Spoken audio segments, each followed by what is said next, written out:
How to change your Samsung account, country, or region. Hey everyone, welcome back to the channel. In today's quick tutorial, I'm going to show you guys how to easily change your country or region that's associated with your Samsung account.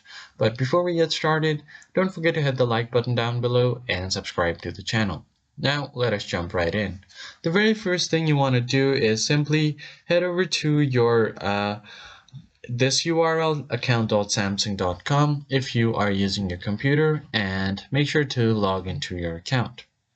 Now click on this profile icon to head over to your profile and view its detail.